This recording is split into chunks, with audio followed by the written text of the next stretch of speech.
আজি এই ভিডিওটো বহুত গুৰুত্বপূৰ্ণ হ'বলৈ গৈ আছে কাৰণ আজি আমি ডিসকাস কৰিম মেথছত তোমালোকে কেনেকৈ 90+ পাব পাৰিবা কিছুমান টিপছ আৰু ট্ৰিক্স শেয়াৰ কৰিম আৰু মই নিজে এইখিনি ফলো কৰি মেথছত 95 পাইছিলো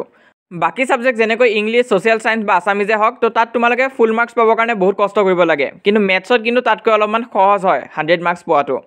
তো ইয়াত যেহেতু তোমালোকৰ বেলেগ কথা কাৰণে নম্বৰ নাকাটে যদিহে মেথছ গুটেখিনি শুদ্ধকৈ কৰি থৈ আহা তেনেহলে নিশ্চয় নম্বৰ পাবা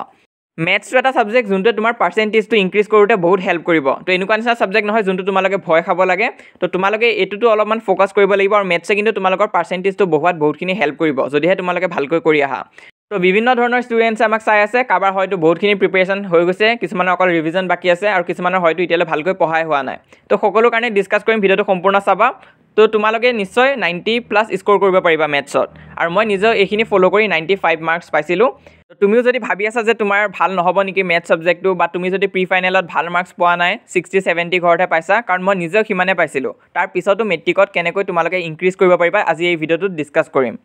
তোমাৰ যদি সিলেবাস অলৰেডি কমপ্লিট হৈ আছে তেনেহলে তুমি 100 মাৰ্কসৰ কাৰণে টাৰ্গেট কৰা আৰু তোমাৰ যদি সিলেবাস ইতিয়ালৈ কমপ্লিট হোৱা নাই তেনেহলে মিনিমাম তোমালোকে 90+ এক্সপেক্ট কৰিব পাৰা কিয় কাৰণ আজি এই ভিডিওত মই গুটে টিপছখিনি তোমালোকক দেখাই দিম কিবা ডাউট বা কনফিউজন থাকিলে মোক কমেন্ট বক্সত খুদিলেই হ'ল তো যিসকল ষ্টুডেন্টছৰ সিলেবাস কমপ্লিট হৈ আছে তোমালোকে যেনেকৈ ৰুটিন বনোৱা নাই কিয় কিদিনৰ কাৰণে মেথছটো কিন্তু ৰাখিবা নিজৰ ৰুটিনত তো ডেইলি তোমালোকে অকমান টাইম হলেও মেথছত দিব কাৰণে চেষ্টা কৰিবা মিনিমাম 1 আৱাৰে নহক কিয় কাৰণ যদি তোমালোকে 2-3 ডেজৰ মেথছৰ কাৰণে গ্যাপ দি দিয়া তেনেহলে কিন্তু বস্তুবিলাক পাহৰা যায় এতিয়া আমি আহিছো হেকল ষ্টুডেন্টছলৈ যোনে ইতিয়ালৈ ভালকৈ সিলেবাসখন কমপ্লিট কৰা নাই বা ৰিভিজনে দিয়া নাই ইতিয়ালৈ তো তেনে ক্ষেত্ৰত তোমালোকে ইজি চেপ্টাৰখিনি আগতে উঠাই লোৱা কমপ্লিট কৰা বা ৰিভিজন কৰা তো প্ৰথম তোমালোকে ৰিভিজন চেপ্টাৰটো চাবা কনস্ট্ৰাকশন চাবা আৰু ৰিয়েল নাম্বাৰছটো ইজি হয় হেতু তোমালোকে ইনক্লুড কৰি লোৱা তো 24 আৱাৰ্ছৰ ভিতৰত তোমালোকে এই তিনটা চেপ্টাৰ শেষ কৰিবলৈ চেষ্টা কৰা আৰু সময়ও বেছি নাই তোমালোকেও জানা তো নিজৰ বেষ্ট দিব লাগিব তাৰপিছত তোমালোকে সাৰ্কেলছ আৰু প্ৰবেবিলিটিটো ইমানটা হাৰ্ড নহয় এটো পাৰিব লাগে তো ট্ৰায়াঙ্গলছটো কিছুমান ষ্টুডেন্টছে আজি কমেন্ট সেকশনত কৈ আছিল এটো হাৰ্ড পোৱা বুলি তো ইমানটা হাৰ্ড নহয় তো ইয়াৰ থিওৰেমখিনি ভালকৈ চাবা আৰু হেতু তোমালোকে কৰি ৰাখিবা তো প্ৰথম 3-4 দিনত তোমালোকে এই ইজি চেপ্টাৰখিনি আগতে কৰি থৈ দিয়া যি সকলৰ ইতিয়ালৈ সিলেবাসখন হোৱা নাই তো প্ৰথম হেখিনি কৰি লোৱাৰ পিছত নেক্সট তোমালোকে মিডিয়াম বা এভাৰেজ চেপ্টাৰখিনি লৈ আহিবা হেখিনিত কিন্তু সোৱা যেনেকৈ পলিনোমিয়ালছ কোঅৰ্ডিনেট জিওমেট্ৰি তো এখিনিত মাৰ্কস বহুত আছে পলিনোমিয়ালছত আছে 8 মাৰ্কস আৰু এখিনি বহুত ইম্পৰ্টেন্ট হয় তো এখিনিও তোমালোকে কৰি থবা নেক্সট তাৰ পিছত আহিব তোমালোকৰ হাৰ্ড চেপ্টাৰখিনি তো ম্যাক্সিমাম ষ্টুডেন্টছে এই চেপ্টাৰখিনিকৈ টান পায় যেনেকৈ pairs of linear equation in two variable quadratic equation introduction to trigonometry areas related to circle surface area and volume তো এখিনি চেপ্টাৰ তোমালোকে বহুত টান পাব পাৰা কাৰণ বহুতখিনি ফৰ্মুলাছ আছে তো ফৰ্মুলাখিনি ভালকৈ লিখি ৰাখিবা আৰু ইয়াৰে ভিতৰত বহুতে ট্ৰিগোনোমেট্ৰি চেপ্টাৰটো বেছিকৈ টান পায় তো ট্ৰিগোনোমেট্ৰিত তোমালোকে সেই লাষ্টৰ এক্সাৰসাইজটোহে টান পাবা তাৰ আগৰখিনি কিন্তু ভালকৈ চাই থৈ দিবা তো এখিনি আছিলে সিলেবাস কমপ্লিট নোহোৱা ষ্টুডেন্টছৰ কাৰণে আৰু তোমালোকৰ সিলেবাস যদি কমপ্লিট হৈও আছে তেতিয়াও এটা ডেঞ্জাৰ আছে হেতু হৈছে টাইম মেনেজমেন্ট তো এটো বহুত ডাঙৰ কথা কাৰণ মেথছ এক্সামত বেছিভাগ ষ্টুডেন্টছৰ কি হয় মেট্ৰিক পৰীক্ষাত টাইম মেনেজ কৰিব নোৱাৰে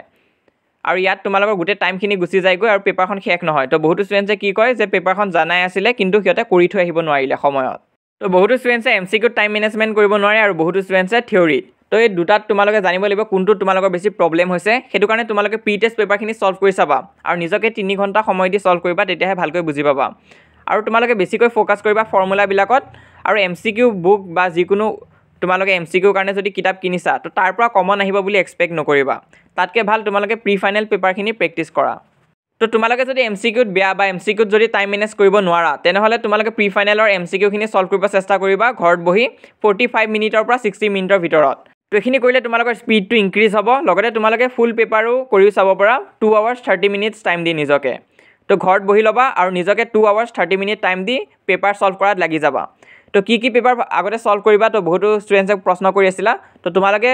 at least Jorhat district Nagaon district তো এইখন চাই থৈ দিবা আৰু হোজাই ডিস্ট্ৰিক্টখনো মই কিয় চাব দিছো কাৰণ তাত বহুত ক্যালকুলেটিভ কোৱেশ্চন আহিছে তো তুমি হোজাই ডিস্ট্ৰিক্টৰ পেপাৰখনৰ এমসিকিউখিনি যদি টাইমত সলভ কৰি লব পাৰা বা তাৰ লং কোৱেশ্চনখিনিও যদি তোমালোকে কম সময়তে সলভ কৰি লব পাৰা তেনেহলে বুজি যাবা যে টাইম মেনেজমেন্টৰ প্ৰবলেম তোমালোকৰ নহয় তো বহুতে ভাবিব যে মই টাইম মেনেজমেন্টৰ কথাটোত কিয় ইমান গুৰুত্ব দি আছো কাৰণ মই নিজেও গোটেই পেপাৰখন জানা পিছতো এটা 3 মাৰ্কছৰ কোৱেশ্চন কমপ্লিট কৰিব নোৱাৰিলো হেতু আছিল ষ্টেটিষ্টিকৰ কেতিয়াবা কি হয় তুমি গোটেই কোৱেশ্চন পেপাৰখনে জানা কিন্তু তাৰ পিছতো তোমালোকে 3-4 মাৰ্কছ এটা এৰি থৈ আহিব লগা হয় তো হেতু কাৰণে টাইম মেনেজমেন্টটো বহুত ইম্পৰ্টেন্ট হয় যদিহে তোমালোকে 90+ আশা কৰিছা তেনেহলে টাইম মেনেজমেন্টত কিন্তু গুৰুত্ব দিবা আৰু এই প্ৰবলেমটো তেতিয়া সলভ হ'ব যেতিয়া তুমি বিভিন্ন ডিস্ট্ৰিক্টৰ প্ৰি ফাইনেল পেপাৰ নিজকে টাইম লিমিট দি সলভ কৰিবলৈ চেষ্টা কৰিবা তো পেপাৰখিনি কেনেকৈ পাবা তোমালোকে আমাৰ হোৱাটছআপ চেনেলতো পাই যাবা তো তোমালোকে যদি এতিয়ালৈ হোৱাটছআপ চেনেলত জইন কৰা নাই সোনকালে জইন কৰিবা এতিয়ালৈ 26000 ষ্টুডেণ্টছে জইন কৰিছে তো তুমি যদি ক্লাছ 10ৰ ষ্টুডেণ্টছ হয় আৰু মেট্ৰিক দিবা তেনেহ'লে জইন নকৰাকৈ নাথাকিবা লিংক পিন কমেণ্টত দিয়া থাকিব তাত ক্লিক কৰি তোমালোকে পেজটো পাই যাবা আৰু ফ'ল' কৰি ৰাখিবা আৰু তোমালোকে চেপ্টাৰ ৱাইজ ফৰ্মুলা চিটো বনাব পৰা প্ৰতিটো চেপ্টাৰৰে ইম্পৰ্টেণ্ট ফৰ্মুলাখিনি লিখি যাবা তো তেতিয়া কি হ'ব তোমালোকৰ ৰিভিজন কৰিবৰ কাৰণে সহায় হ'ব তো ফৰ্মুলা চিট তোমালোকে বিভিন্ন CBSE চেনেলতো পাই যাবাগৈ ডাউনলোড কৰিবৰ কাৰণে আৰু আমাৰ অসমত কিন্তু নাই তেনেকুৱা মই চাইছিলোঁ তো বহুতে সুধি থকাৰ কাৰণে মই কৈছোঁ ফৰ্মুলা চিটটো এনেই কিন্তু ইমান এটা ইম্পৰ্টেণ্ট নহয় কাৰণ তোমালোকে যদি এতিয়ালৈ ভালকৈ পঢ়ি আহিছা আৰু যদি নোটছখিনিও বনাইছা তেনেহ'লে নিশ্চয় পাৰিবা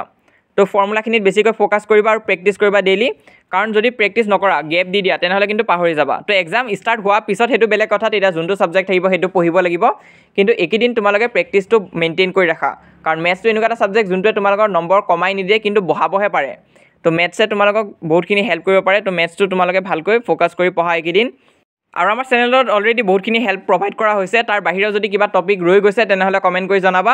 আৰু তোমালোকে আমাৰ হোৱাটছআপ চেনেলত জইন কৰিবা তাতে আমি এইকেইদিন তোমালোকক হেল্প আৰু গাইডেঞ্চ দি যাম তো কিবা যদি ইম্পৰ্টেণ্ট টিপছ বা ট্ৰিক্স দিব লগা হয় মই তাত ডাইৰেক্ট মেছেজৰ জৰিয়তে তোমালোকক দি দিম আৰু তাত তোমালোকে ভালকৈ প্ৰিপেৰেশ্যন চলাই যাব পাৰিবা লগতে এইটো হৈছে আমাৰ ইনষ্টাগ্ৰাম হেণ্ডেল তোমালোকৰ যদি ইনষ্টাগ্ৰাম আছে তাত আমাক ফ'ল' কৰি ৰাখিবা আৰু মষ্ট ইম্পৰ্টেণ্ট আমাৰ এই চেনেলটো তোমালোকে ছাবস্ক্ৰাইব কৰিবা